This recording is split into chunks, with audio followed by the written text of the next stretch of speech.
Today, we're diving into a really specific way of looking at recent American history. We're going to unpack a worldview that sees the Obama and Trump presidencies as this epic clash of ideas, a nation really in conflict with itself. So let's start with this big question.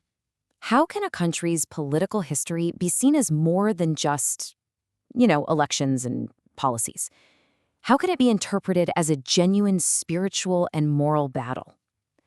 That's really the heart of what we're exploring. Now, just to be super clear, our goal here is to simply lay out the perspective from our source material.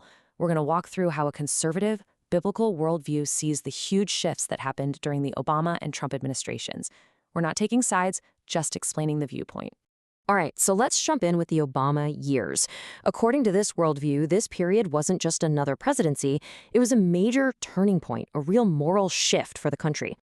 So, from this perspective, a whole series of policies were seen as chipping away at biblical values. You had the Supreme Court legalizing same-sex marriage, which was a huge redefinition of a traditional institution. Then there were federal mandates about gender identity in schools. Add to that policies supporting abortion access and the role that required even religious groups to cover contraceptives. Well, these were all seen as direct challenges to religious freedom and a deliberate move away from the nation's traditional moral compass. And this analysis isn't just about culture, right? It's economic, too. The source points to the fact that the national debt nearly doubled. Now, within this framework, that's a huge deal because a massive increase in government spending is seen as encouraging people to depend on the state, which, in their view, undermines the biblical idea of personal responsibility and being a good steward of your resources. And to kind of sum up this whole viewpoint, the source material often comes back to this one verse from Proverbs. It's like the key for understanding the era. For people who hold this worldview, the policies of the Obama years are seen as a kind of national reproach, something that was leading the country down a path of moral and spiritual decline. So, of course, all of this sets the stage for the next chapter. The rise of Donald Trump isn't seen as some political accident. It's framed as a direct populist counter-revolution against everything that happened in the 8 years before. I mean, Trump was seen as a total break from the mold. He wasn't a career politician, he was a businessman, an outsider. His message was unapologetically America first, which stood in stark contrast to what the source calls a globalist focus. And his language, it wasn't polished, it was direct, and that was seen as a genuine appeal to millions of people who felt like the political establishment had completely forgotten about them. And think about those slogans: "Make America Great Again," "Drain the Swamp." Wow, they were so powerful. According to the source, these weren't just marketing taglines. They tapped into a really deep populist desire to bring back national sovereignty, fight corruption, and get back to what they saw as traditional American values. And that's why, for many in this camp, the 2016 election result felt like nothing less than divine intervention. It was seen as a literal answer to prayer, a last-minute rescue from the cultural direction the country was heading. The source even compares him to Cyrus from the Old Testament, a totally unexpected outsider who God uses to bring about a massive change. But this counter-revolution, well, according to the source material, it was met with some of the most intense, sustained opposition ever seen. The story here becomes one of a constant battle against what's called a soft coup and lawfare. A prime example of this is the whole Russia investigation. It's framed here as a massive attempt to overturn an election and remove a president using non-democratic means.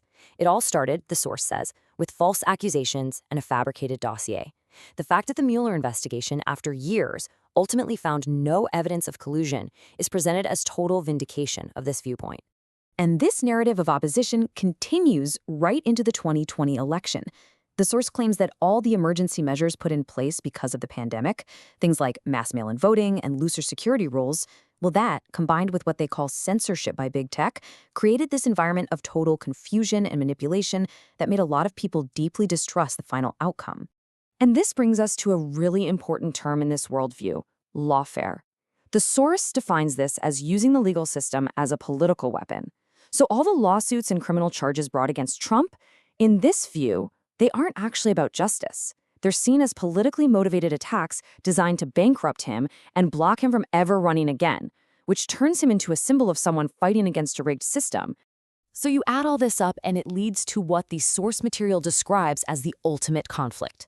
We're talking about a battle for the very soul of America, a fight between two totally opposite ideologies, populism and globalism.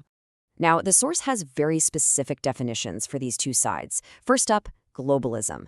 It's presented as an agenda that wants to create centralized power, open up borders, and break down distinct national identities and traditional moral values. And the policies under the Obama and Biden administrations are pointed to as the clearest examples of this. And on the other side of the battlefield, you have populism. This is defined as a movement of everyday people fighting back. And what are they demanding?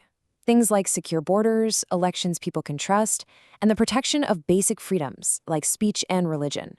This is seen as one and the same as the MAGA movement. And here is where the whole narrative really comes full circle, right back to that spiritual interpretation. The source argues that the MAGA movement is more than just politics. It's seen as a modern-day echo of the Tower of Babel story, where God scattered humanity into different nations specifically to stop a centralized global tyranny from taking over. And all of this leaves us with one final big question to think about.